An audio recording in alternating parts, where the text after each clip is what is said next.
So now let's talk about Chapter 9, Section 2. In this, we're going to compare and contrast Athenian and Spartan societies. We're going to discuss the Peloponnesian War along with the causes of the Peloponnesian War, and we're going to assess the information gathered in this section. So that's what we're going to talk about in this section here.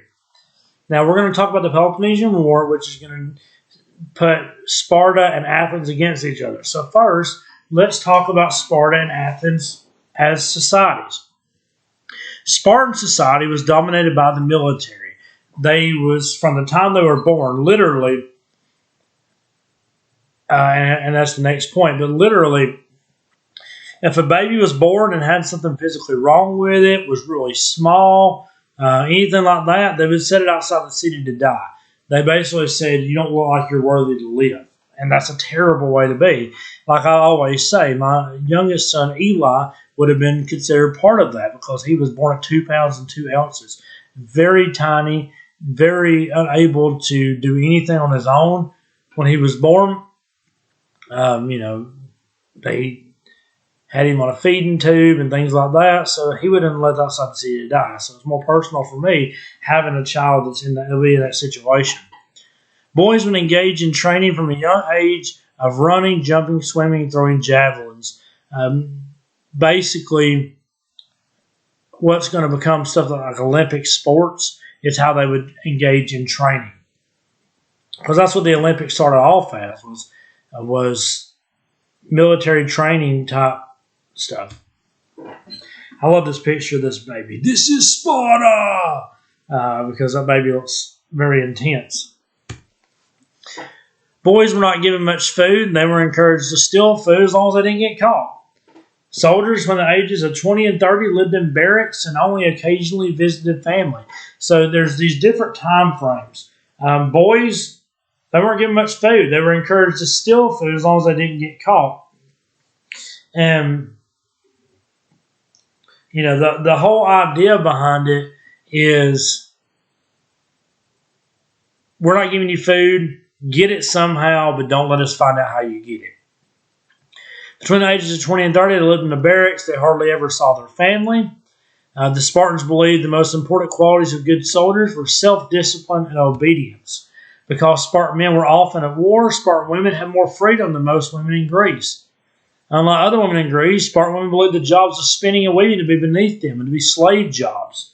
Spartan women also had physical training because they believed it helped them produce strong men. And this is something that happens throughout the course of history, is that there's different groups of people that believe certain things the women can do will influence the children.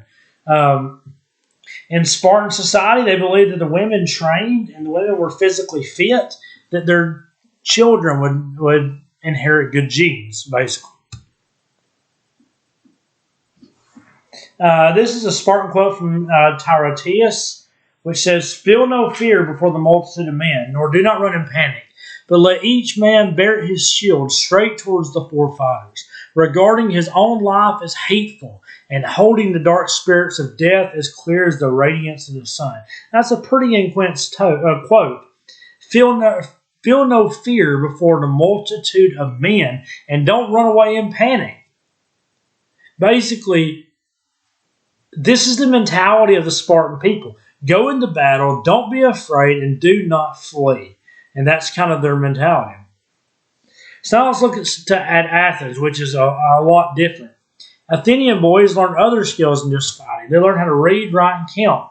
People in Athens really valued education. And so because of this, they really wanted their children to learn how to read, write, and count. Boys from rich families often continue their education with a private tutor. Very few boys had the opportunity to receive this form of education. You had to be pretty much rich to continue with a private tutor, but there were some families in Athens that was able to do this. Athenian girls didn't receive any education at all. They were seen as not needing education, and so except for a few that received private tutors, most received no education at all. It was basically saying that the women would stay at home, take care of the family and the kids. They didn't have to have an education for that. They would just learn from doing things in the home growing up. Women had fewer rights in Athens than in many other city-states. In fact, they almost had no rights at all. Definitely fewer rights than they did in Sparta. After the Persian Wars ended in 480 BC, many city-states formed an alliance. Now, an alliance is just an agreement to work together. Now, each city-state would give money towards the alliance. It was like paying in. Kind of like if you're familiar with like a labor union, that's sort of what it was. They would all agreed to work together, and they would pay money to cover the cost. Athens was the strongest member of the Delian League. Started to treat other members like their subjects. They started, basically sitting back saying, hey, you know what? We got more money. We got more power than all of you. So it doesn't really matter what you think. We're going to do what we want to do. And people didn't like it. They didn't like the fact that we were being treated as subjects and not equals in the Delian League. After the Persian Wars, many cities in southern Greece, including Sparta, band together as well. They formed the Peloponnesian League because they worried that Athens was getting too strong and abusing their power.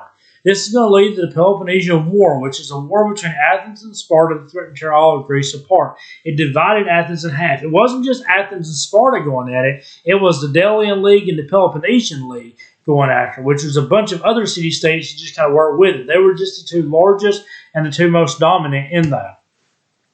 Sparta began to burn the fields around Athens, trying to starve them out.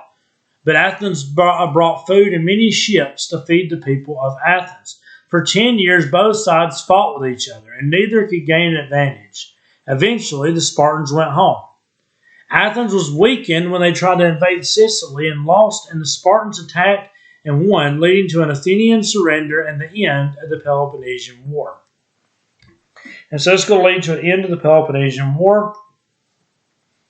And basically what happens is, as Sparta kind of got rid of all their fields, they was trying to weaken Athens. And so when Athens tried to invade Sicily, they were weakened even more. When they lost, the Spartans basically forced their surrender because they had just gotten so weak at that point, making Sparta the winner of the Peloponnesian War. And so that's going to bring us to the end of this section. We compared Athenian and Spartan societies. Remember, the Spartan society was all about the military, all about warfare, all about training. The Athenian society was about warfare and training, but it was also about education. Everybody in Athens still had to serve in the military, but you only had to serve 2 years. And Sparta, it was basically a lifelong commitment. So that's one big difference between the two. The value of education, the value of education for women, the rights of women. Remember, in Athens, women had less rights than in Sparta. So, and that's kind of part of it. So that brings us to the end of section 2 of chapter 9.